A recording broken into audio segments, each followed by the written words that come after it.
Bienvenidas y bienvenidos a una sesión más de Aprende en Casa 2. La estrategia de la Secretaría de Educación Pública ha diseñado para que continúen con su aprendizaje en este periodo de contingencia.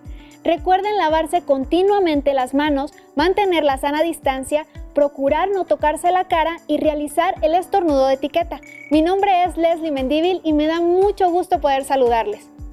Yo soy el maestro Isidro Barajas Hernández. Les mando un saludo afectuoso hasta sus hogares. Les cuento que el día de hoy veremos el tema de las diferentes etapas de adaptación del ser humano a su nuevo entorno en el continente americano. Con esta sesión y otras más, se desarrollará el aprendizaje esperado de reconocer los procesos que permitieron a los cazadores-recolectores llegar hasta la domesticación del maíz en nuestro continente.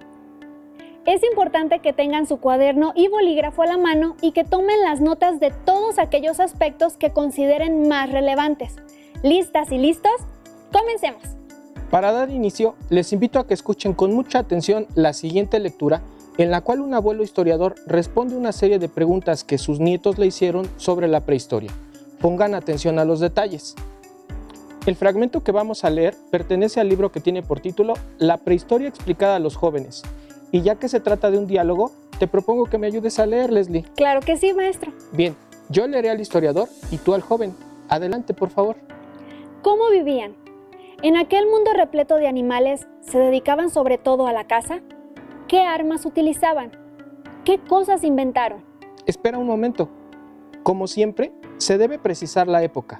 La vida de los Homo erectus de hace 1 millón de años no se asemejaba a la de hombres modernos de hace 25.000 años, y mucho menos a la de los agricultores ganaderos del Neolítico de 5.000 años o 6.000 años atrás, para quienes la caza representaba un importante complemento al sustento, pero cuya supervivencia ya no dependía exclusivamente de ella.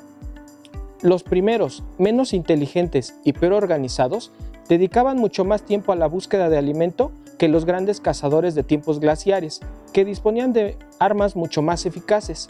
De ahora en adelante hablaremos sobre todo de estos últimos, de los hombres modernos, en ocasiones llamados los cromañones, y evocaremos solo de paso las antiguas humanidades que precedieron, así como las sociedades neolíticas de ganaderos y agricultores que le sucedieron. De acuerdo, pero antes de esto, háblanos un poco de los ganaderos y agricultores. ¿Por qué se dedicaron a esta tarea? ¿Qué animales criaban y qué plantas sembraban?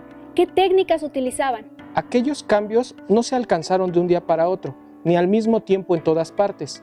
El perro fue, al parecer, el primer animal doméstico que apareció, a partir del lobo. Con los últimos grandes cazadores, 13.000 o 14.000 años atrás, quizá antes, y más adelante, llegaron al carnero, el buey y el cerdo. La cría de aves de corral aparecerá mucho más adelante. En cuanto a las plantas, eran principalmente variedades de trigo y cebada en Oriente Próximo, y posteriormente en Europa. El arroz se cultivaba en Extremo Oriente, el maíz, las judías en América, por solo dar unos ejemplos.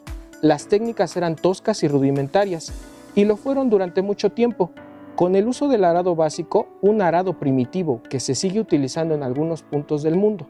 No nos has dicho por qué iniciaron esas tareas. Los inventos siempre son, en cierta medida, fruto del azar, al menos al principio.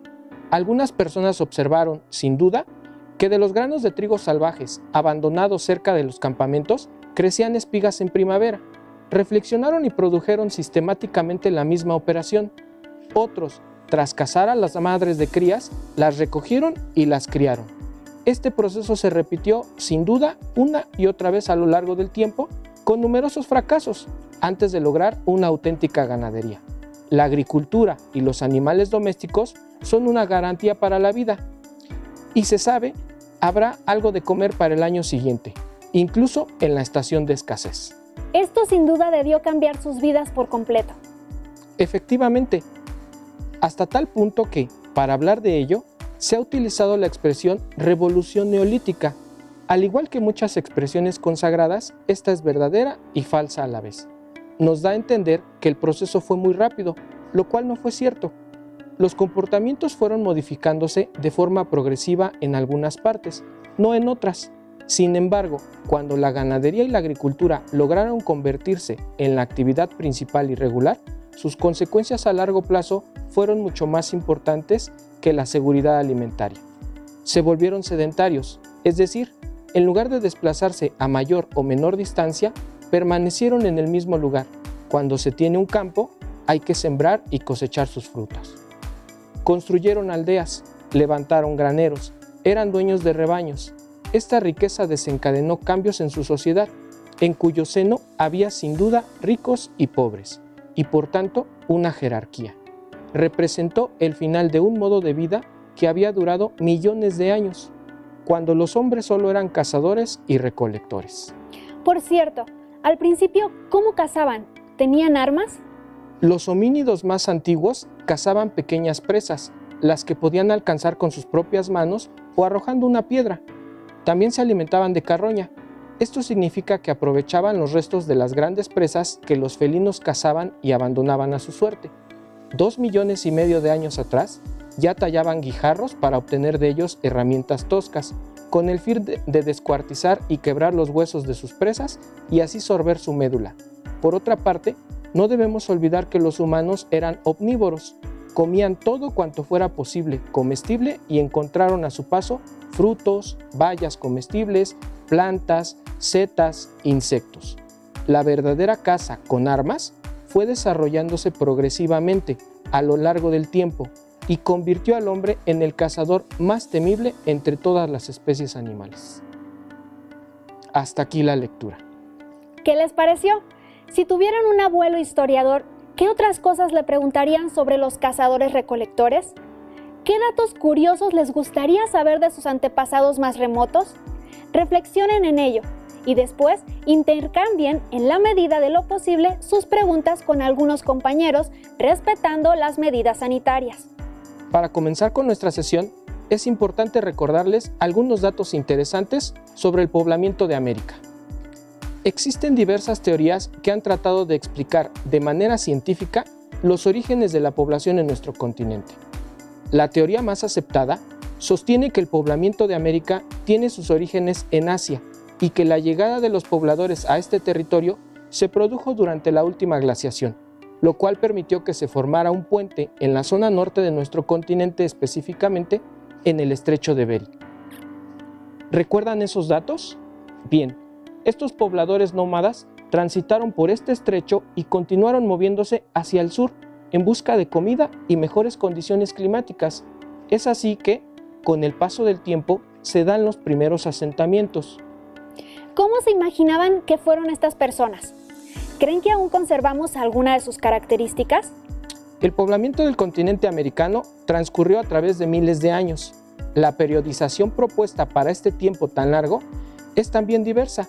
Aquí exponemos la propuesta por arqueólogos mexicanos, denominada la etapa lítica, dividida en dos periodos: el arqueolítico, que va de los 33,000 a los 12,000 años antes de nuestra era, y el cenolítico, que va de los 12,000 a los 5,000 antes de nuestra era. Los escasos hallazgos del periodo arqueolítico impiden conocer mucho de la vida de estas personas. Solo se conoce que las tecnologías que desarrollaron eran rudimentarias: piedras trabajadas para golpear, cortar, raspar y machacar. También utilizaron fibras duras, madera, huesos y pieles de animales. Pero hacia los 12,000 antes de nuestra era se encuentran importantes innovaciones tecnológicas en las que aparecen instrumentos más finos y mejor elaborados, como puntas de proyectil, cuchillos, navajas y raspadores. Esta innovación es muy importante porque nos habla de la evolución y adaptación de los cazadores-recolectores a nuevas condiciones del medio ambiente, que en estas fechas ya habían cambiado en el continente. Se hizo más árido, las plantas y los animales también cambiaron, desaparecieron bosques, pastizales y gran parte de la fauna mayor. Estos acontecimientos muestran, con los hallazgos encontrados, la gran capacidad de adaptación de estos seres humanos. Matthew D. Slaughters escribe en su artículo en la revista Arqueología Mexicana que los primeros habitantes de las Américas fueron migrantes y descendientes pioneros que se atrevieron a salir de África, cuna de la humanidad, siguiendo una ruta a través de Beringia. Estos cazadores-recolectores del Paleolítico Superior salieron de sus tierras en las orillas del Pacífico Occidental durante un tiempo de inestabilidad climática y social, para llegar desde el norte del continente hasta Sudamérica. Esos primeros pobladores se vieron obligados a cruzar fronteras entre tierras inhóspitas, yermas, verdaderamente desconocidas y desoladas. Enfrentaron la falta de conocimiento del paisaje, de la flora y fauna, de las fuentes de agua y yacimientos de materias primas. Los migrantes ancestrales vencieron estas carencias aprendiendo y adaptándose con una habilidad magistral, encontrada solamente entre gente resuelta y determinada. La historia en las Américas es una historia de migrantes, una historia de cómo y por qué cambiaron o persistieron varios aspectos de su cultura materna. Los primeros pobladores no llegaron como una tabula rasa, llegaron como sociedades completas, comunidades en tránsito, comunidades con un gran bagaje de conocimientos buscando una nueva vida en un nuevo mundo. Cruzaron la primera frontera entre lo conocido y lo desconocido y en el acto de cruzarla la cambiaron. No es fácil vencer fronteras, pero los ancestros de la gente original de las Américas ganaron su lucha por una nueva tierra haciendo exactamente eso. Los diferentes estudios realizados han demostrado que a lo largo de estos amplios periodos de tiempo, los cazadores-recolectores tuvieron diversas expresiones culturales y desarrollaron tecnologías que les permitieron adaptarse al entorno y, lo más importante, explotar los recursos naturales de las regiones que iban poblando y conociendo. Esto significa que el desarrollo y adaptación de esos seres humanos surgió seguramente como respuesta a las exigencias que el medio les obligaba a tener para sobrevivir, es decir, se dio un proceso de aprendizaje y adaptación. Para conocer más sobre lo que nos ha hablado el maestro, les invito a ver con atención la siguiente cápsula.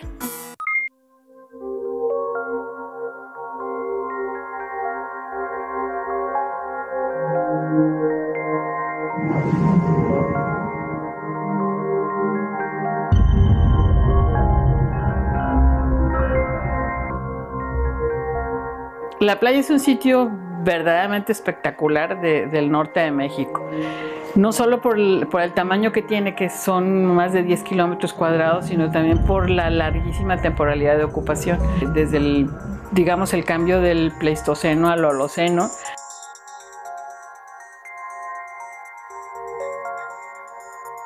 Y desde esos, 13,000 años hacia acá, este oasis del desierto de Sonora estuvo continuamente ocupado por distintos grupos sociales, desde bandas de cazadores del Arcaico hasta los primeros agricultores del desierto.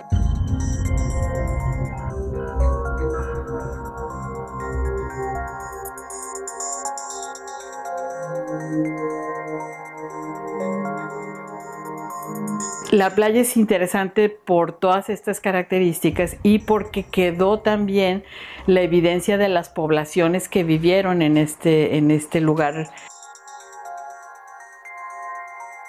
Ese ha sido uno de los grandes problemas en la playa, que no habíamos podido encontrar realmente los contextos habitacionales intactos. O sea, en la erosión veíamos fragmentos disgregados de bajareque, los cientos de manos y de otros artefactos de molienda. O sea, los elementos que deben de haber sido de una casa habitación, pero realmente no habíamos encontrado estos contextos hasta el 2010, que fue la primera casa que encontramos en foso y que se encontró en una erosión. En el perfil de una superficie erosionada, lo que se encontró fue el piso quemado de una casa.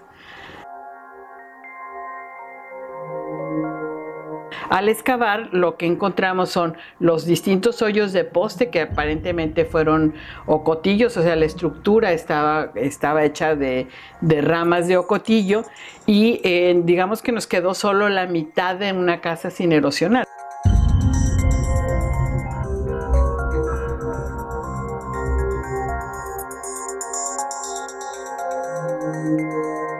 Y lo que excavamos en esta última temporada fue todo el perímetro de la casa para encontrar tanto las dimensiones como si realmente correspondía con una casa, con la estructura de alguna unidad doméstica. Y lo que encontramos fue en efecto, sí, o sea que sí está todo el perímetro de esta casa. Lo interesante también es el tipo de las puntas, que eso desde el momento en que excavamos, supimos que la casa estaba dentro de esto que nosotros le denominamos el periodo de agricultura temprana, porque es una típica punta ciénega. Es finales, o digamos, los primeros siglos de nuestra era. Estas son como una mujer más anciana y una mujer más joven. El otro está padrísimo, son un hombre y una mujer. Los entierros más maravillosos que hemos excavado, ¿no? Recientemente se ha puesto en discusión la teoría más aceptada del poblamiento de América a través del estrecho de Bering. Hallazgos en la isla de Cedros, en Baja California, de instrumentos humanos con 12.000 años de antigüedad, plantea la posibilidad de que grupos humanos navegaran hacia Sudamérica pasando por la isla de Cedros. Otros importantes hallazgos en el sur del continente, datados en hasta 18.000 años de antigüedad, también proponen que hubo migraciones del sur al norte y no como se sostiene tradicionalmente, que los movimientos de los migrantes ocurrieron desde el estrecho de Bering. No obstante, en lo que sigue habiendo acuerdo y mayor aceptación es que los grupos humanos que se establecieron a lo largo del continente emigraron de Asia. Estudios genéticos lo corroboran. Veamos ahora el siguiente video.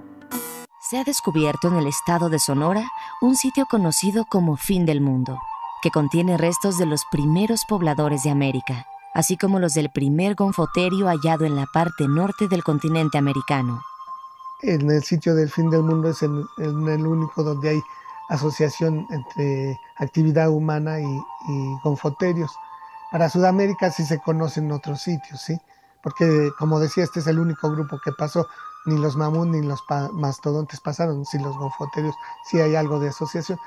El proyecto que el INAH lleva a cabo en materia de geoarqueología y tecnología lítica de sitios paleoindios de Sonora ha estudiado cerca de 12 lugares similares, de los cuales destaca Bajío.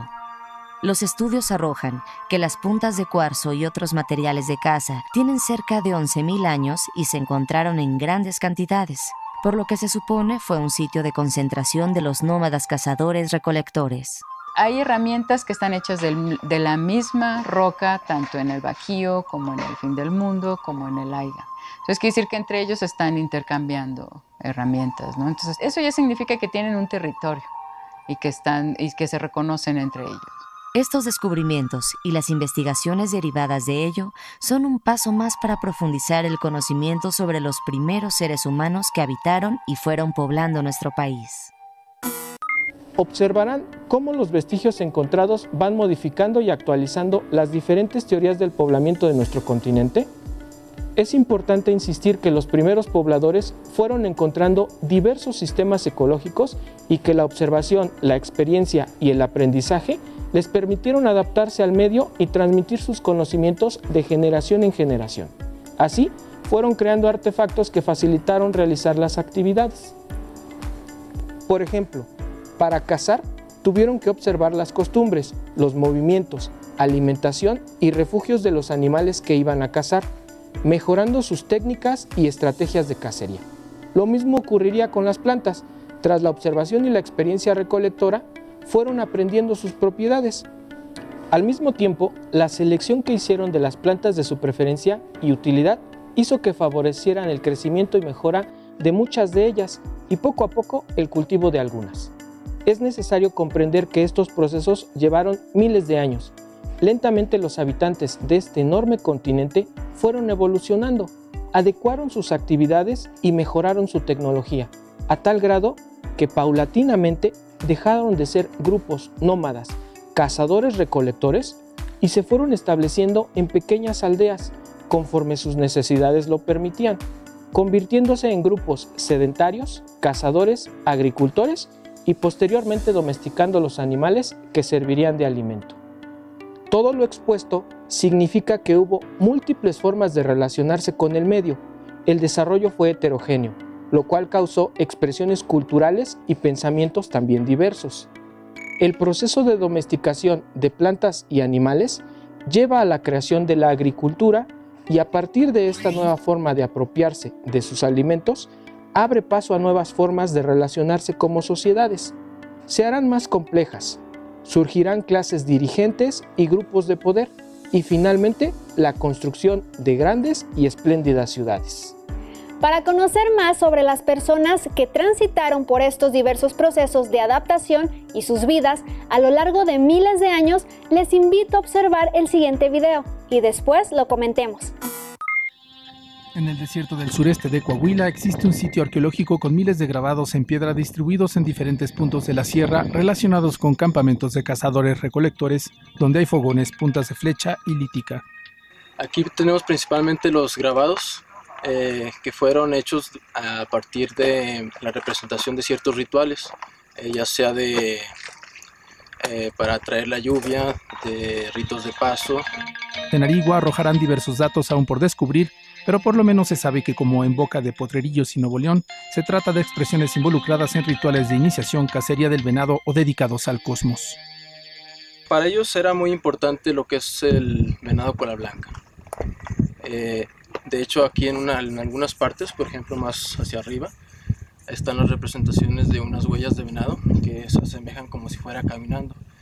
Esto seguramente se dio por un ritual en el que ellos pretendían de alguna manera ir detrás del venado para poderlo localizar. De hecho, las huellas están dibujadas en una roca donde puedes observar y tener cierto control del valle. Es el sitio arqueológico con mayor cantidad de petrograbados hasta ahora identificado en Coahuila, donde en 2 kilómetros a la redonda se reconocieron 500 piedras que contienen 8,000 figuras grabadas de hasta 6,000 años de antigüedad. Este es el sitio que se conoce como Sierra de Narigua. Más al fondo tenemos otro sitio que se llama La Bolsa. Si los comparamos los dos, aquí tenemos la mayor densidad de petrograbados.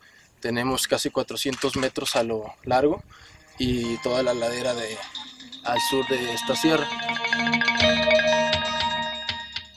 Los campamentos se distribuyen en 2 valles separados por una serranía de baja altura. Los mayores están en el Valle de Mogote, entre los pliegues geológicos que lo rodean.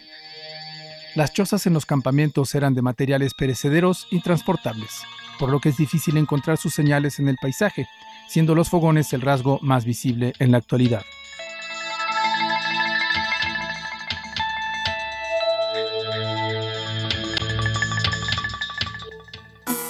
Las pinturas rupestres y los petroglifos o grabados en piedra son otra fuente de información que permite conocer cómo vivían los grupos de cazadores-recolectores, sus conocimientos sobre el medio y su relación con él. En el norte de México existe un sitio enorme de este tipo de petroglifos, Boca de Potrillos, a 80 kilómetros de la ciudad de Monterrey. En la página electrónica denominada Lugares INAH, pueden conocer imágenes de este lugar impresionante e indagar algunos de los significados de estas imágenes que quedaron plasmadas en piedra.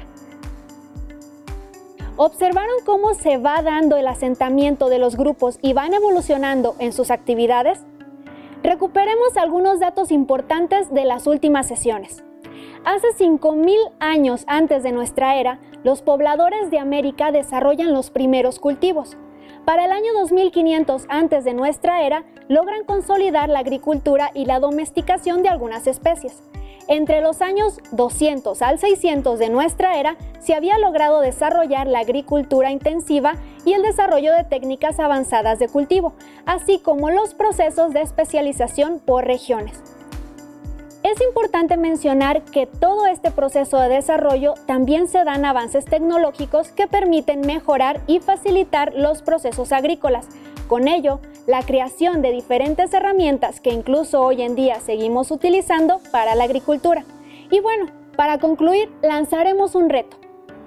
Les invitamos a que con el uso de diversas herramientas, libros, revistas o internet, investiguen 3 instrumentos que sirvan para la agricultura y que tengan su origen en la antigüedad. Expliquen cuál es su nombre y su utilidad. Y recuerden que si desean saber un poco más del tema, pueden buscar en su libro de texto, ubiquen el tema en el índice del mismo. También existen muchos documentos de arqueólogos e historiadores de instituciones dedicadas al estudio de estos temas, como el Instituto Nacional de Antropología e Historia o las universidades del país.